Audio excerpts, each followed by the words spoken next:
back to the Fermented World Homebrew channel. Today we are brewing my American IPA kit. It does have an addition at the bottom there, which was 250 grams of best malt. The reason for this is I screwed up whilst putting this recipe together and had less malt than what I anticipated. Don't know why, not sure what I was thinking. It was probably late at night and I was there just like, meh. So yeah, that's what we're doing. The overall total of grain is 2.55 kilograms. I've got 3 lots of hops going in. So this is what I do when I make a recipe. I literally just slap it all together on a piece of paper and it gives you something to work from. We've got 3 types of hops going into this. We've got Magnum, we've got Citra and Columbus.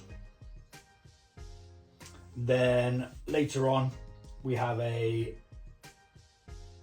rather large dry hop of the same hops, a little bit of each, 17 of one, 14 of the other, 13 of the next. And we're also going to be messing around with mash temperatures. I've never really done this before, but what I'm trying to do is I'm trying to get more unfermentable sugars so that it doesn't ferment too far out, making the beer rather thin and so on and so on. But we'll see how that goes. We shall cross that bridge when we get to it, so to speak. First things first, we're going to need some water. My setup is 11 litres of strike water, 4 litres of sparge water. So we'll speed this a little bit up and we shall get that sorted. I'm also going to add water chemicals to treat it. You do what you normally do for the brews that you do. I can specify if you want, but I'm not sure a great deal about the water chemistry. I just kind of do what this dude told me, which I've said before. But I'm not going to include the water chemistry anymore because, like I said, I don't understand it. And you might know better. You may be able to get this beer better than how I can get it if you understand the water chemistry. So let's get it on. And also we are using a West Coast IPA yeast, which I've had in the fridge for absolute yonks now. I normally use this for a beer that I brew called Bifrost, which is a clone of my favourite beer, and it's pretty damn good. Not sure whether I actually shared the recipe for that. I think I need to re-brew it and then share the recipe because it is such a great beer. And I think the reason why I didn't share it is because I was entering it into a competition, which it did quite well in. It got into the second round of the judges, but that's by the by. It didn't win, and that's what sort of matters. I mean, it was fun to take part, you know, the not knowing, and obviously they really enjoyed the beer, the people that drank it, so that was good. Anywho, let's get some water in here.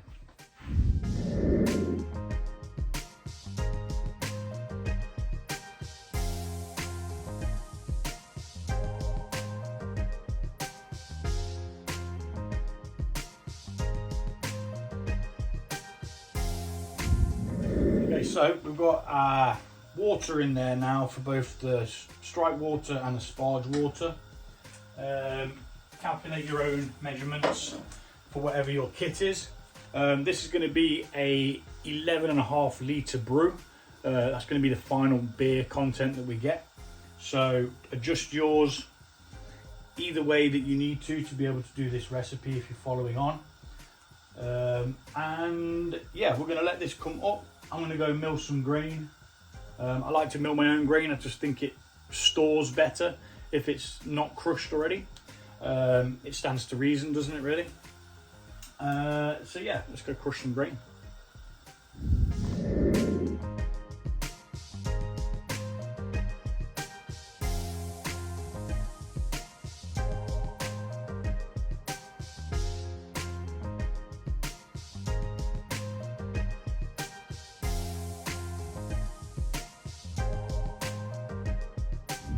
Okay, so we should have our temperature at the required amount. So mine's a little bit higher than the 65 that we're going to start the mash at, simply because I have to compensate for the grain going in and the bag being added. So they obviously cool it down because they're not the same temperature as the water. But we'll do a check after to see what's what. So that was 74, it might be a little bit high, but like I say, as we start to add it, it is going to cool down pretty rapidly. So not to worry about that. Just gonna press our bag down, make sure that there's plenty of space for the grain to move around, but not too much bag, so that we end up with it overlapping. Too much bag is not good, but you want to be careful not to burn your bag, which is why we're always a little bit above the bottom part there. That looks fine to me. Go on there a second. I want to juggle with these. Clamp the bag. That can go back in the sanitizing water. Then we're going to need our grain and our swizzle stick with the stick swizzler. You don't have to use electrics. It is not necessary at all. I just find it easier. So we're going to be adding our grain gradually, very, very slowly, and mixing in as we go. I will speed this bit up as it gets a bit boring, but I'll show you in real time what it is. We're literally going to be putting it in and very gently mixing it in as we go, making sure that we don't get any clumps that are going to cause us a problem later on, because it just won't extract properly and you'll have a massive big blob of grain that's doing jack.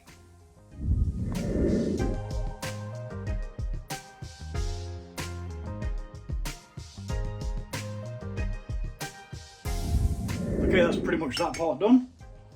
Now we're going to take a temperature to see where we're at, hoping for around the 65. We've got 65.1, 0.2, 0.5.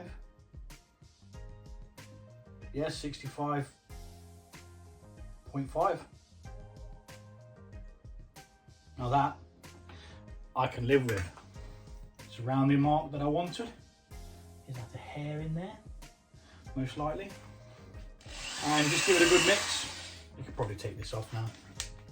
You do have to be careful not to snag the bag again, like I say it all the time, but you can when using these tools. And just give it a blooming good mix, really, until you're happy. That can go back into the sanitizer water. We will need that a bit later on. And clamps off. Sterilised lid on. 20 minutes. This is going to be at that temperature, 65 degrees. Then we're going to increase it to 67 degrees. Then increase it again, if we possibly can, to 69 degrees. Now, the theory behind this is, I read that if you mash it at a higher temperature, it creates more unfermentables, which obviously then gives you more flavour, body, etc. It gives you less alcohol, but we're not bothered about that. It's more of a, I kind of want to make sure that I'm doing what I want instead of just letting the yeast tear through everything. So that's the plan for this. And then we're going to do a sparge at 76 degrees, which reminds me, I need to sterilise this. Alarm set, 20 minutes. I'm going to quickly take the dog out around the block for a quick walk, which I'm sure he's going to be very happy about. Boozy!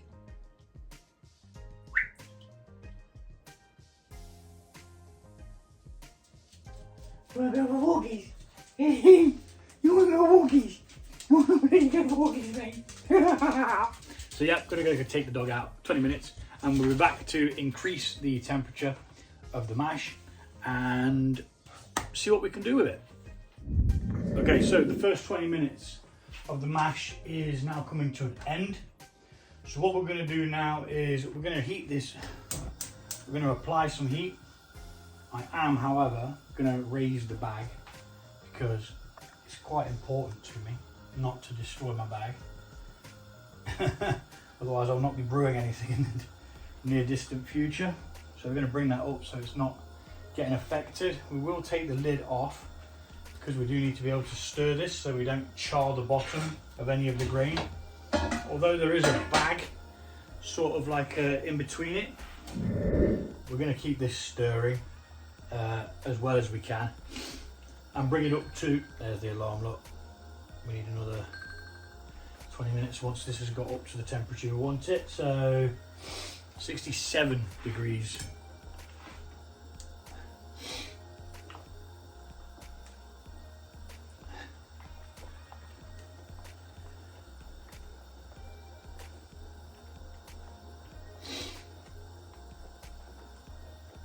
So we're at 65 and we're just going to bring this up by 2. I'm hoping this does do what I expect it to do. I was sat reading about it last night.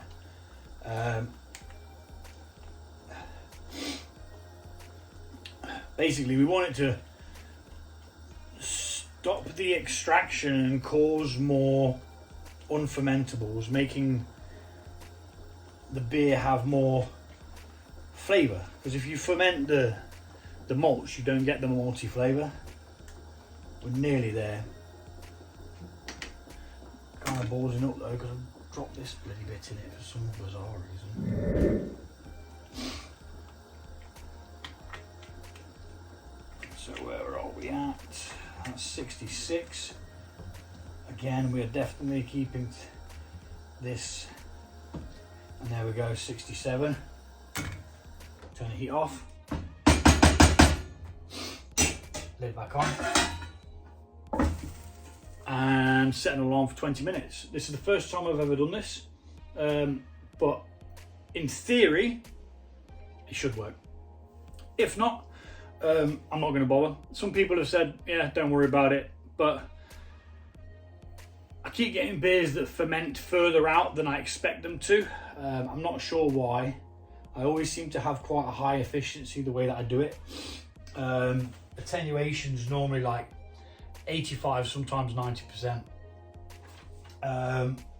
which is good if you're going for those high ABV where, you know, it's got tons of hops and stuff that can mask the fact that it hasn't got much malt flavour.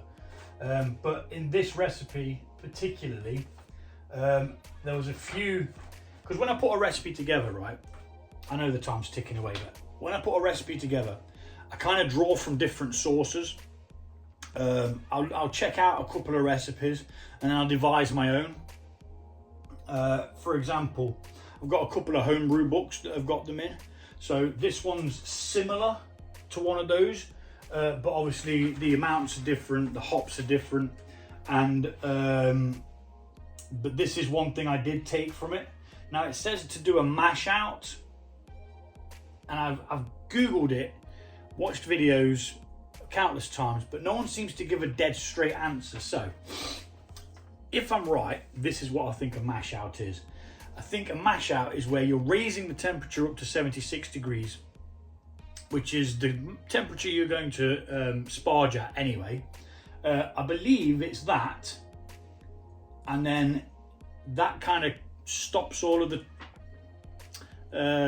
what's the word, conversion. The enzyme then stops working, stops converting the starches into sugar, which then leaves you behind with the malty flavours. So we are also going to be doing a mash out, if that's what that is. If not, please tell me in the comments if I've got it wrong, but I think it's you raise the temperature to 76 degrees and then sparge after that. We're at 67 degrees now, we've got the lid on. That's going to keep it at that temperature for the next 20 minutes easily. And we'll be back.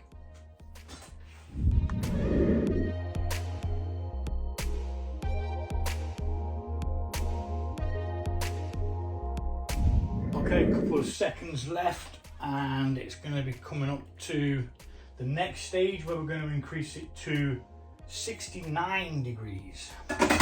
So from 67 to 69, it's not all that much, but apparently this is what's going to make the difference. So we shall see whether it bloody works. I will speed this bit up because it's just a bit of the same, you've already seen it. Okay, so that's it now up at 69 degrees. We set another alarm for 20 minutes. So that is the third mash stage into play. So we started it off at 65 degrees. We then increased it to 67 degrees for 20 minutes.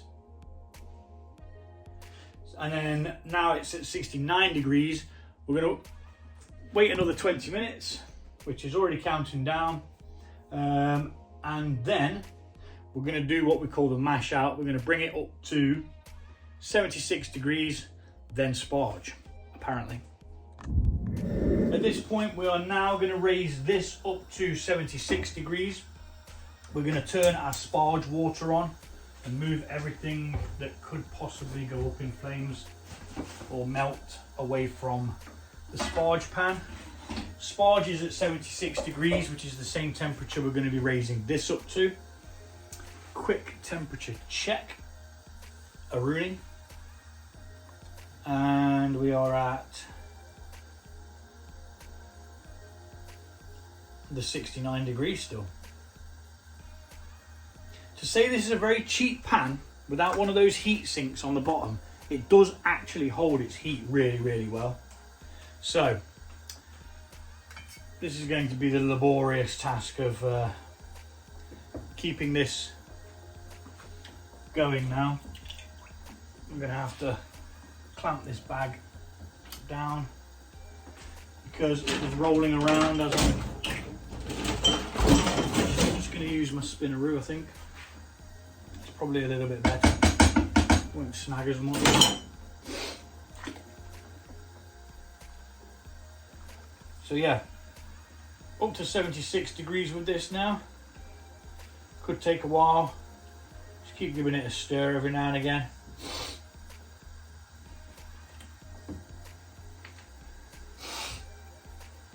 And we'll be back once it's at 76 degrees. There is no need for you to sit there watching me spin it around until it comes up to that. Sparge water's on, and we'll get ready for the next part of the brew. So now, while that is heating the sparge water up, we are going to take this and we're going to set it up ready for it to sparge by taking the grain bag out. And that is considerably hotter than it normally is.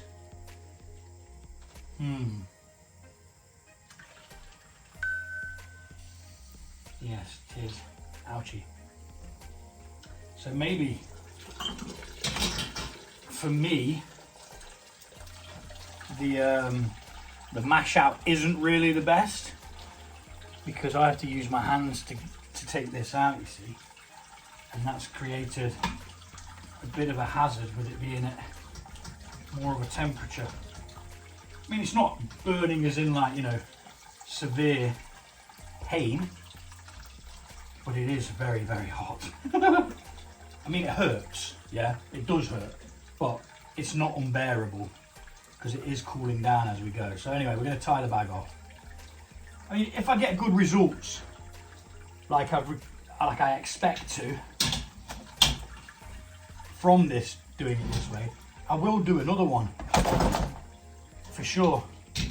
It all depends on results, really. So that's going to trickle through there. We need to bring up that water to 76 degrees. So we'll let this trickle through for now and we'll be back when it is at 76 degrees. While we're waiting for that to come up to 76 degrees, I am going to weigh out my first lot of hops, which is going to be 10 grams of magnum. And I'm putting that in into the first runnings. I just like the way it gives a more rounded bitterness. instead of it just being a big punch of bitterness. So 10 grams, slightly overshot it.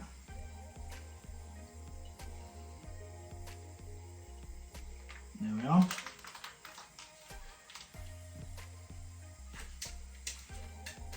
And we're then going to pop that into here. Like that. It stops an overboil when you do add the hops at the point of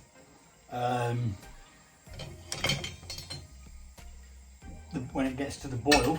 It does stop that from happening, and it just gives it more rounded bitterness.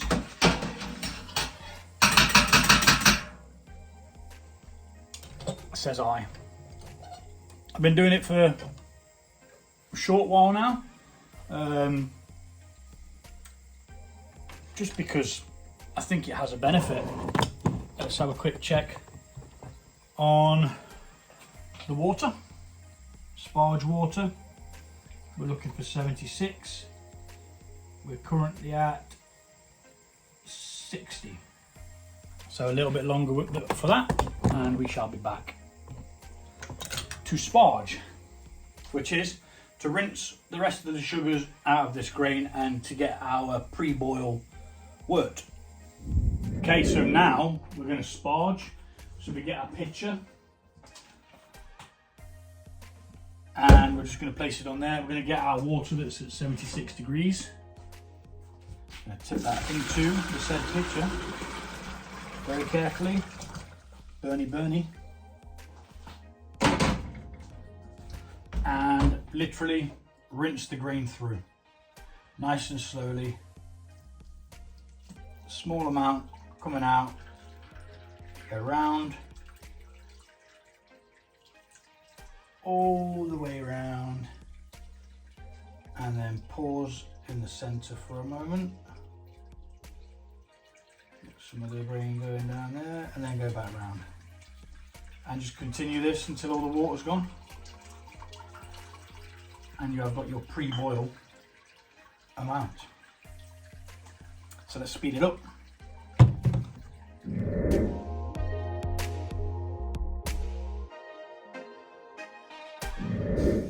So I did try it with a flipping horse mask on, but bloody hell, I was like sort of suffocated. I like to be silly. I refuse to grow up. Even at the age of 40. Oh, shut up, man. Stupid watch. Dumbest smartwatch I've ever had. So we're going to let that trickle through for a short while. Towards the end, I'm just going to poke it down, let force it out. I am going to reset the bag though, although it is rather hot, being at 76 degrees, but I do have a little tip for that. Ouchie, ouchie, ouchie. After burning, oh shit, that's hot. Like really hot, like crazy hot. Just waft the bag a bit, cools it down pretty quickly. And then we're gonna just tighten the bag up, like so.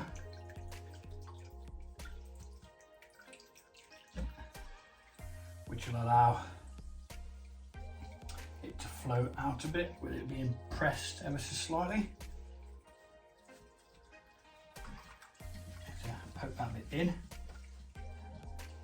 or better still, pop it on its side.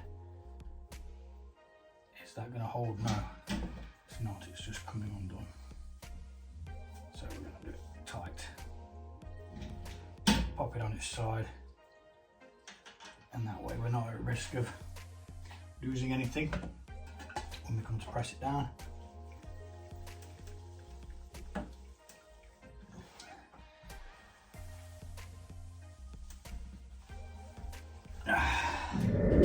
We then get the bag. We'll open it back up. We'll give it a bit of a twist, like so, and then we pop it into the pitcher, and then that's going to continue to draw out wort. And we did keep one of these clamps sterilised. And I normally get anything from 1 litre to 1.5 litres, which for me is 3 bottles, and it will just slowly drain through. That is the sparge complete. We're now going back to the stove, and we're going to heat this sucker up to boiling. So yeah, this is going to get heated up now to boiling point,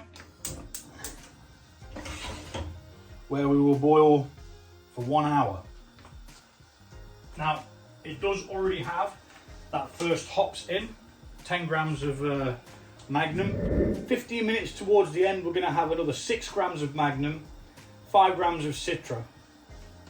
5 minutes from the end, we're going to have 10 grams of Columbus. Then 1 minute from the end, we're going to have 5 grams of Columbus. And then we've got dry hops. Okay, so we're just coming up to the boil now. I'm going to preset some alarms for 60 minutes, 45 minutes, 55 minutes, and 59 minutes.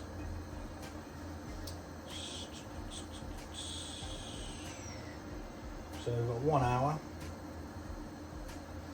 and then we're going to pause it. And I'm going to start a new one, which is going to be 45 minutes. And we're going to pause that as well. Start a new one, which is going to be 55 minutes. Is that right? Yep. And then pause. Start another one for 59.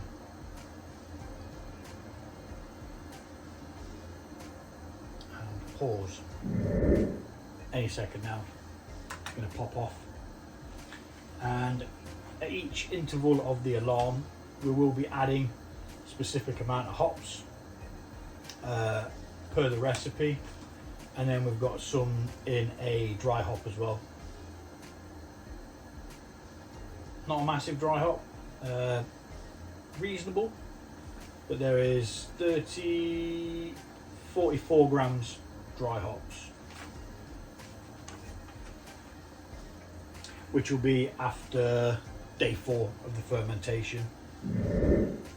We have got our boil, knock the heat down slightly, and continue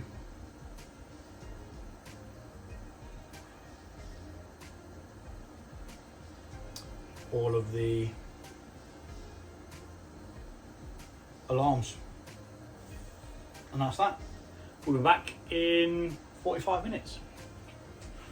Right, so the 45-minute alarm did just go off. I was on the phone talking to the supermarket, who's sent me a packet of out-of-date ham and some chicken that goes out of date in less than a day.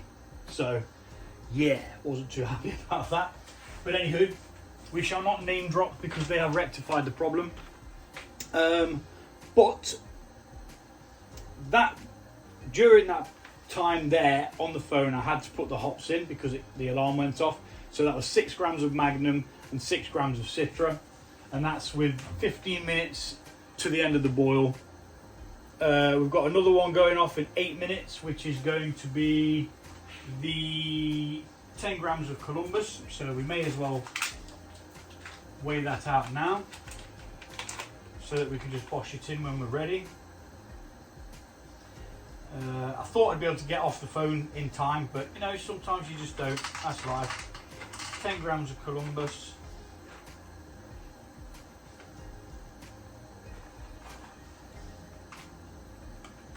There we go.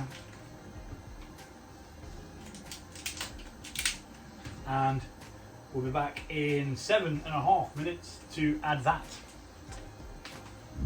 Okay, alarm's going off, and I'm making myself a sandwich. Look at that absolute beast. Ham, salad, egg, hot sauce, mustard, mayo. In goes the Columbus. 10 grams of. That's got 5 minutes, which means we'll be back in 5 to add the next addition of hops, and then 5 minutes after that the boil will be complete. And actually no, it's 4 minutes, isn't it? Yeah, it'll be 4 minutes because it goes in at the last minute, which means I don't need to turn the camera off just yet. What I do need to do is weigh out the next lot of hops, which is Columbus again, but this time 5 grams.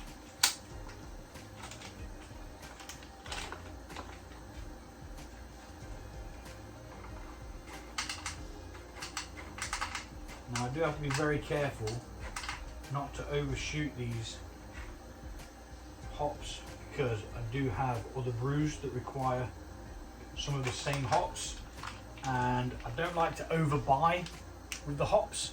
I mean, the cheapest I can, well, the smallest amount I can buy for the hops is 50 grams from where I buy it from.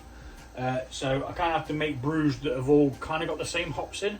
But then all these brews that I put together this time are just random using up hops. So, you know, is what it is. 5 grams of that, and I'm going to go devour this sandwich. Do excuse me. Still eating. But that's that hops in. We'll be back in 1 minute to switch this off, get it cooled down, filtered out, yeast pitched, jobs of fish. More sandwich.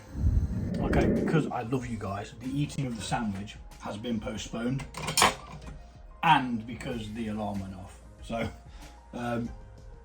we are now going to be moving this over to here,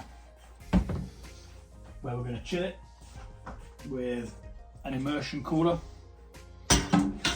which has been sterilised, of course, and we're going to chill this wort down to 20 degrees Celsius.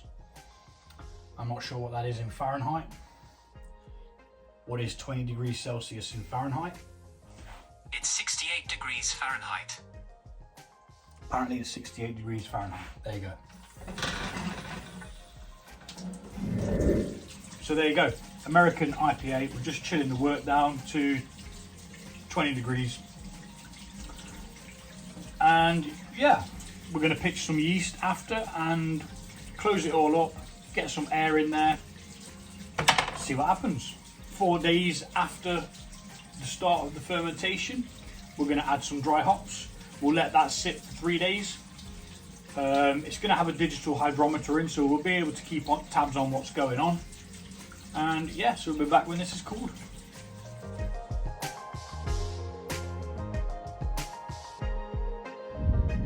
Okay, we've chilled this down to 20 degrees. And we're now going to remove the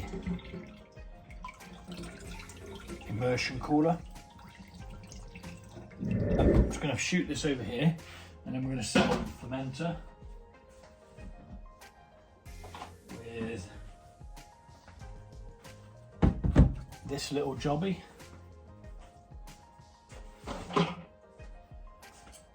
And we're going to filter the hops out of this wort.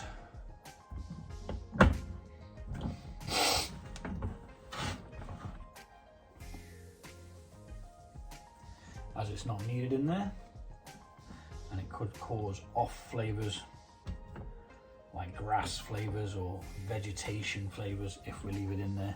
Some people have said it doesn't really matter, you can leave it in there. I just prefer to clear it all out, plus any other particles knocking around are going to come as well. So like that, and then literally grab your pan, hoy it over through the mesh.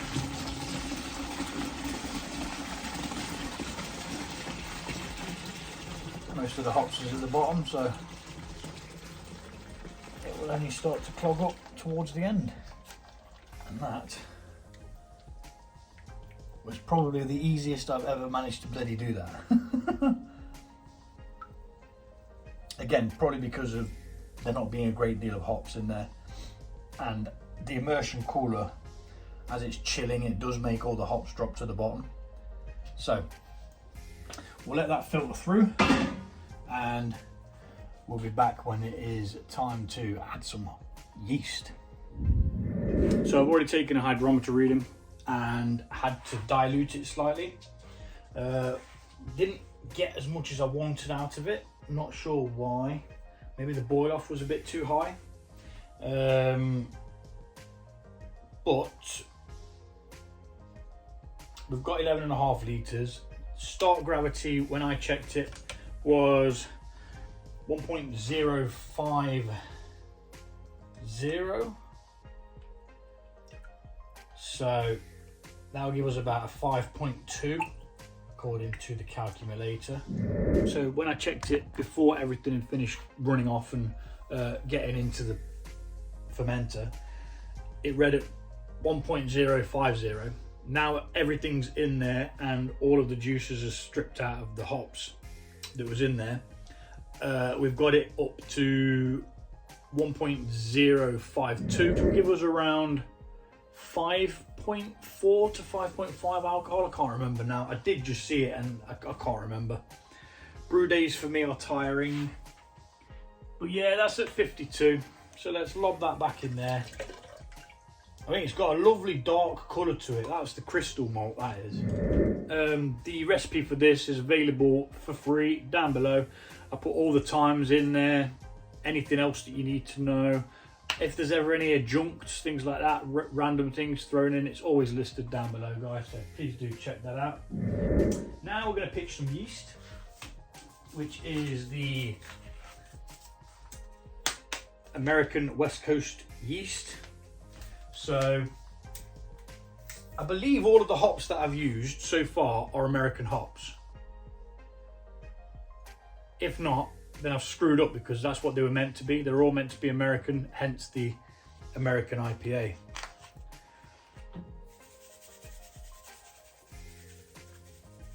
But anywho, 1 packet of yeast. You could probably put half a pack of yeast in. I always say this. This packet of yeast can do 23 litres. You could get 2 brews out of this. Am I bothered? No. Am I going to be brewing another American style beer tomorrow? No. Next week? No. I've got an English pale to do. So it requires an English yeast. So now, mix-a-rooney. We're going to get some oxygen in there. Oxygen is very important at the beginning. So I'm going to give it a good mix. Get some oxygen in there. Preferably without decorating the kitchen with it.